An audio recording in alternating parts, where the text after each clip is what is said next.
점술가의 참회. 저는 20년간 점술가로 타로, 사주, 풍수관상, 거리에서 풀어주어 돈을 많이 벌었습니다. 스스로 자부심도 있었으며 사람들이 신통한 선생님이라고 부르고 제 점집 앞에는 늘 줄이 서 있어 제 스스로 미래를 보는 특별한 능력이 있다고 믿었습니다. 그런데 제 인생이 완전히 무너진 그날, 오늘 제 이야기를 고백하려 합니다. 부처님께서 왜 점을 보지 말라고 하셨는지 그 깊은 뜻을 여러분께 알려드리고자 합니다. 저는 30살에 평범한 회사원으로 다니다가 IMF로 회사가 망하니 딱히 할 일이 없었습니다. 길을 가다가 3개월이면 당신도 역술가가 될 수 있습니다.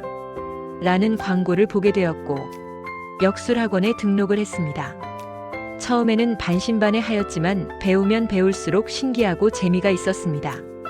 1년 정도 밤낮 없이 책을 파고들어 공부를 했습니다. 그리하여 작은 점집을 열었으나 손님은 없었지만 포기하지 않았습니다. 그러던 어느 날 한 여성이 찾아와서 남편이 바람을 피우는 것 같으니 사주를 봐 달라고 하여 운이 좋게도 맞췄습니다. 일주일 후 그녀가 눈물을 흘리며 다시 왔습니다. 선생님 말씀이 맞았어요. 남편이 인정했어요. 그날부터 소문이 났습니다. 신통한 선생님이 있다고.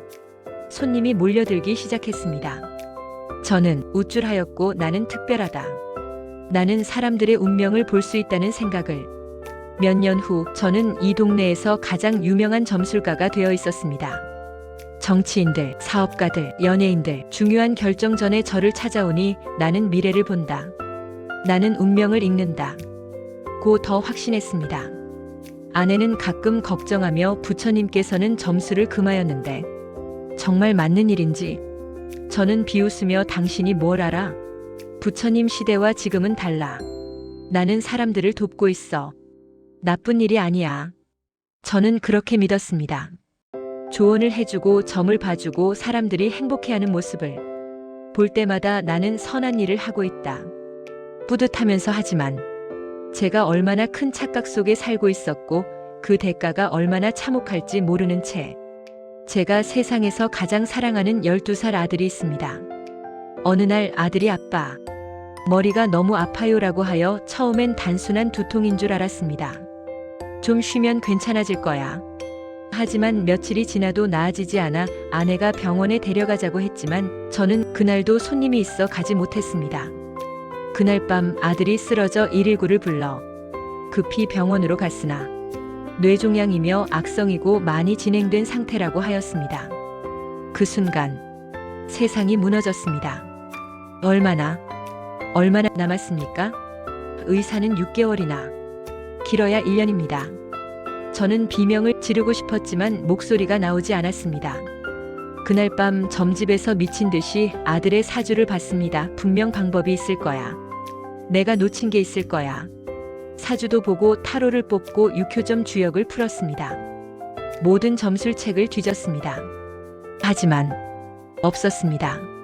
사주에는 그저 올해 건강 운주의였고 타로 카드는 탑, 죽음, 달, 불길한 카드들만 나올 뿐. 이게 무슨 소용이야? 이게 대체 무슨 소용이란 말이야? 20년간 남의 운명을 봐왔던 제가 정작 제 아들의 운명 앞에서는 아무것도 할 수 없었습니다. 그때 깨달았습니다. 미래를 본다고 해서 미래를 바꿀 수 있는 건 아니라는 것을. 점술은 아무것도 바꾸지 못한다는 것을 저는 그날 밤 처음으로, 진짜 처음으로 기도했습니다. 점이 아니라 기도를. 부처님, 제발 제 아들만은. 아들은 6개월을 버텼습니다. 저는 점집을 닫고 오직 아들 곁에만 있었습니다. 병실에서 저는 불경을 읽기 시작하면서 발견했습니다. 부처님께서 법망경에 명확히 말씀하신 것을. 점을 치지 말라. 점은 사람을 미혹하게 만들고 현재에 집중하지 못하게 만든다. 부처님께서 점수를 금하신 이유는 점이 틀려서가 아니라 점이 맞든 틀리든 그것이 문제가 아니었습니다. 문제는 점이 사람을 지금 이 순간에서 벗어나게 만든다는 것이었습니다. 미래를 걱정하느라 현재를 놓치게 만드는 것, 과거를 후회하느라 지금을 살지 못하게 만드는 것, 그것이 점술의 가장 큰 해악이었습니다. 부처님께서는 법구경에서 이렇게 말씀하셨습니다. 과거를 좇지 말고 미래를 바라지 말라. 과거는 이미 지나갔고 미래는 아직 오지 않았다. 다만 현재의 일을 현재에 관찰하라. 저는 20년간 사람들에게 감히 미래를 걱정하게 만들었습니다. 당신은 내년에 이런 일을 겪을 것입니다. 그 말을 들은 사람들은 현재를 살지 못하고 미래를 두려워하며 미래를 기대하며 현재를 놓쳤습니다. 그리고 저 자신도 제 아들이 아플 때 병원에 데려가는 대신점을 받습니다. 현재를 살았다면 더 일찍 발견했을지도 모릅니다.